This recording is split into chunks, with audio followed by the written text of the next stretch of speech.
ഒന്ന് രണ്ട് ദിവസമായി നമ്മുടെ സോഷ്യൽ മീഡിയയിലും വാർത്തകളിലും നിറഞ്ഞു നിൽക്കുന്ന വിഷയമാണ് എമ്പുരാൻ. ശരിക്കും ആ സിനിമ ഇറങ്ങി ദിവസങ്ങൾക്കുള്ളിൽ തന്നെ അതിന്റെ ചില സീനുകൾ വെട്ടിക്കളയാനായിട്ട് തീരുമാനമായിരിക്കുന്നു. ഇതിൽ സിനിമയെക്കുറിച്ചോ ജാതിയെക്കുറിച്ചോ മതത്തെക്കുറിച്ചോ പാർട്ടിയെക്കുറിച്ചോ സംസാരിക്കാനല്ല ഞാൻ ഇവിടെ വന്നിരിക്കുന്നത്. ശരിക്കും ഈ വാർത്ത കാണുമ്പോൾ എനിക്ക് സഹതാപമാണ് തോന്നുന്നത്.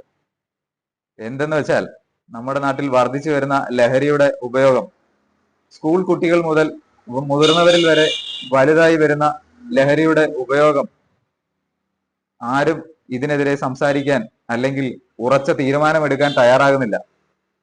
എവിടെയോ എപ്പോഴൊക്കെയോ പിടിക്കപ്പെടുന്ന വെറും ഏഴാംകൂലികൾ 10 ഗ്രാമോ 20 ഗ്രാമോ ലഹരി വസ്തുക്കൾ കൊണ്ട് നടക്കുന്ന ആളുകളെ അല്ലാതെ ഇതിലെ വമ്പന്മാരെ ആരും പിടിക്കുന്നില്ല. അത് വാർത്തയാകുന്നില്ല. അതിനു വേണ്ടിയിട്ട് ആരും സംസാരിക്കുന്നില്ല. ഈ അടുത്ത സമയത്ത് ഒരു എക്സൈസ് ഉദ്യോഗസ്ഥനെ പരിചയപ്പെടുകയുണ്ടായി. അദ്ദേഹത്തിന്റെ വാക്കുകൾ ശരിക്കും വേദന ഉണ്ടാക്കുന്നതായിരുന്നു.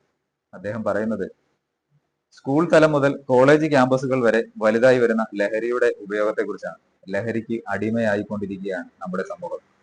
ശരിക്കും നമ്മുടെ തലമുറയുടെ പോക്ക് എങ്ങോട്ടാണ്? ഇങ്ങനെയുള്ള ലഹരി പദാർത്ഥങ്ങൾ നമ്മുടെ നാട്ടിൽ നിന്നും തുടച്ചു നീക്കാനായിട്ടല്ലേ ഈ വാർത്താ ചാനലുകളും രാഷ്ട്രീയ പ്രമുഖരും മതപണ്ഡിതന്മാരും ഓരോ വ്യക്തിയും പ്രവർത്തിക്കേണ്ടത്? ശരിക്കും അതിനുവേണ്ടി തന്നെയാണ്.